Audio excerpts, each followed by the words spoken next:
Assalamualaikum warahmatullahi wabarakatuh. Selamat siang. Saya Rafli Muhammad Hawari dengan NIM 41121101076. Di sini saya akan mempresentasikan hasil tugas besar 2 saya untuk mata kuliah Manajemen Komunikasi Proyek dengan dosen pengampu Ibu Lili Kholida, STMT. Kemudian untuk pembahasannya, tema pertama ada perencanaan dan pengelolaan manajemen komunikasi dalam proyek konstruksi. Kemudian tema kedua ada monitor komunikasi dalam proyek konstruksi. Dan tema ketiga ada permasalahan dan solusi manajemen komunikasi dalam proyek konstruksi. Kemudian pembahasan untuk tema pertama yaitu perencanaan dan pengelolaan manajemen komunikasi dalam proyek konstruksi. Untuk inputsnya, dalam proses perencanaan itu ada project charter atau piagam proyek. Kemudian ada project management plan atau rencana manajemen proyek yang berisi resource management plan dan stakeholder engagement plan. Kemudian ada project document atau dokumen proyek yang berisi requirement documentation dan juga stakeholder register atau daftar pemangku kepentingan. Kemudian ada enterprise environmental factor, itu adalah faktor lingkungan perusahaan. Faktor-faktornya ada budaya organisasi, kebijakan administrasi kepegawaian, dan ambang batas risiko pemangku kepentingan. Kemudian ada organizational proses aset. Itu isinya ada kebijakan dan prosedur organisasi untuk media sosial. Kemudian ada kebijakan dan prosedur organisasi untuk masalah dan juga persyaratan komunikasi organisasi. Kemudian dalam proses pengelolaan atau manage communication itu ada project management plan atau rencana manajemen proyek yang berisi resource management plan, communication management plan, dan stakeholder engagement plan. Kemudian ada project document atau dokumen proyek yang berisi change log, issue log, lesson learned register, quality report, risk report, dan juga stakeholder register. Kemudian ada work performance report, lalu ada enterprise environmental factor yang berisi budaya organisasi, kebijakan administrasi kepegawaian, dan ambang batas risiko pemangku kepentingan. Ini sama seperti enterprise environmental factor pada proses perencanaan.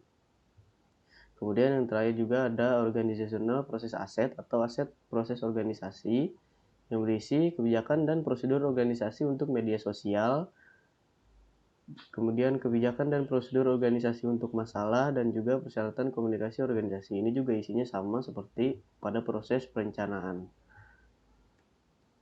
Kemudian yang berikutnya ada tools and technique. Pada proses perencanaan, tools and technique-nya adalah yang pertama ada expert judgment atau penilaian ahli, kemudian ada communication requirement analysis atau analisis kebutuhan komunikasi, kemudian ada communication technology atau teknologi komunikasi, kemudian ada communication model atau model komunikasi yang berisi sample basic sender atau receiver communication model. Model ini menggambarkan komunikasi sebagai sebuah proses dan terdiri dari dua pihak yang didefinisikan sebagai pengirim dan penerima.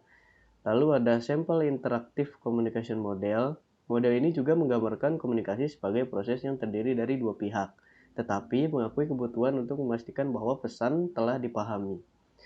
Lalu ada communication method atau metode komunikasi yang berisi komunikasi interaktif atau interactive communication dan juga komunikasi dorong atau push communication. Kemudian ada interpersonal and team skills atau keterampilan interpersonal dan tim yang berisi penilaian gaya komunikasi, kesadaran politik, dan kesadaran budaya. Lalu ada data representation atau representasi data. Lalu yang terakhir ada meetings atau rapat proyek. Rapat proyek dapat mencakup rapat virtual maupun tatap muka. Kemudian dalam proses pengelolaan, yang pertama ada communication technology atau teknologi komunikasi. Yang kedua ada communication methods atau metode komunikasi. Kemudian yang ketiga ada communication skills atau kemampuan komunikasi yang berisi kompetensi komunikasi, umpan balik, nonverbal, dan presentasi. Kemudian berikutnya ada Project Management Information System atau PMIS.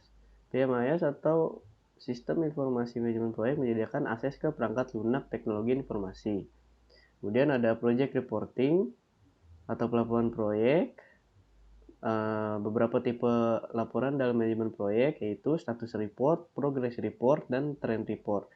Kemudian ada interpersonal and team skill atau keterampilan interpersonal dan tim yang berisi active listening, conflict management, cultural awareness.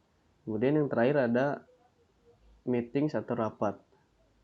Ini sama seperti pada proses perencanaan, rapat proyeknya dapat mencakup rapat virtual maupun tatap muka.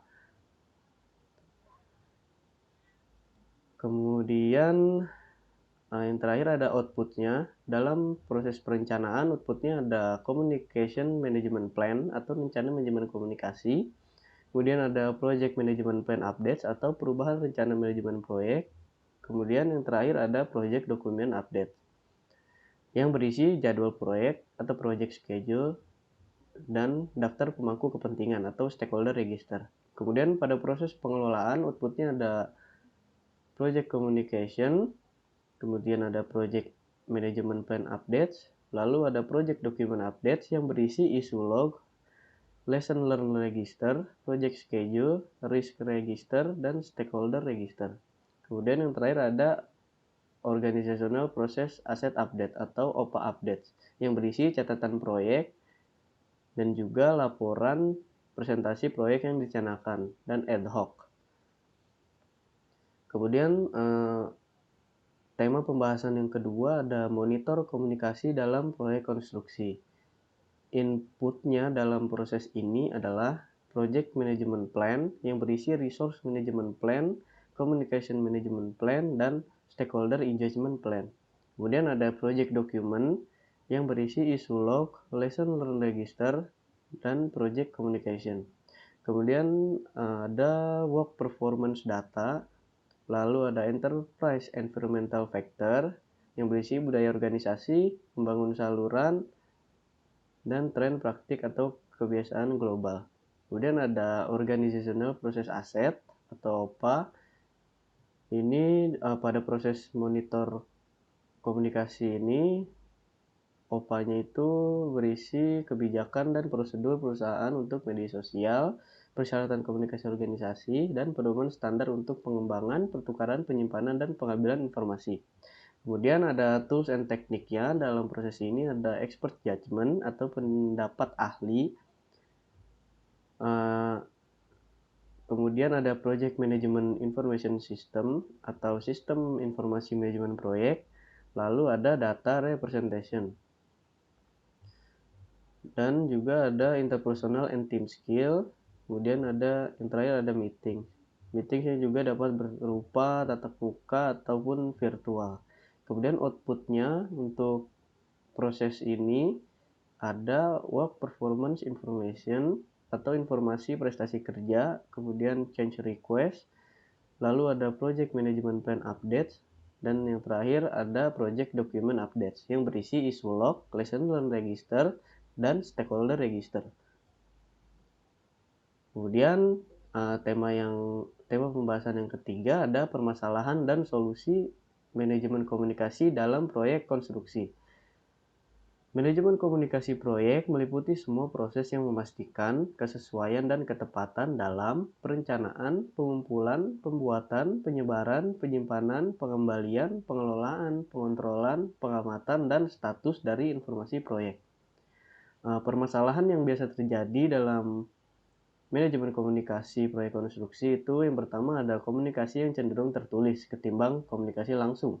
Kemudian yang kedua ada memberikan terlalu banyak informasi yang terlalu detail. Kemudian yang ketiga ada tidak meminta umpan balik atau masukan dalam setiap komunikasi. Lalu solusinya untuk permasalahan tersebut, yang pertama ada mengadakan pertemuan secara teratur. Yang kedua menjaga pesan agar jelas dan sederhana. Kemudian yang ketiga ada memperbolehkan komunikasi dua arah.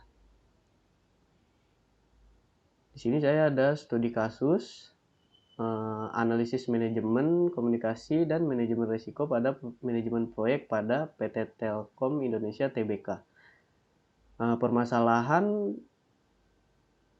pada proyek ini adalah PT Telkom hanya melakukan pengadaan melalui 3 cara, yaitu pelelangan, pemilihan langsung, dan penunjukan langsung. Metode pembelian langsung memang sebaiknya tidak perlu diterapkan karena mayoritas alat produksi yang diperlukan adalah jenis barang atau jasa yang sangat spesifik dan berteknologi tinggi, sehingga penjual barang atau jasa tersebut sangat sedikit. Menurut penulis, metode penunjukan langsung ini kurang efisien karena menyebabkan kurangnya bargaining power yang dimiliki PT Telkom, sehingga berdampak pada harga barang atau jasa. Sebaiknya PT Telkom meningkatkan pengadaannya melalui pelelangan atau pemilihan langsung, karena dengan semakin banyaknya peserta pengadaan, secara tidak langsung akan meningkatkan kemampuan tawar-menawar PT Telkom dengan peserta pengadaan tersebut. Lalu solusinya dalam studi kasus ini ada pada evaluasi akhir pelaksanaan, PT Telkom menggunakan 3 pendekatan, yaitu metode evaluasi harga terendah, evaluasi sistem nilai, dan evaluasi khusus metode penunjukan langsung. Namun, pada metode penunjukan langsung, PT Telkom sulit untuk menilai harga yang tepat dan wajar karena evaluasi hanya sebatas keabsahan dan atau kebenaran aritmatik. Untuk itu, sebaiknya MSC menetapkan standar harga untuk barang atau jasa tertentu yang hanya bisa dibeli menggunakan metode penunjukan langsung. Dan sekian presentasi dari tugas besar 2 mata kuliah manajemen komunikasi saya. Mohon maaf atas kesalahan kata. Terima kasih.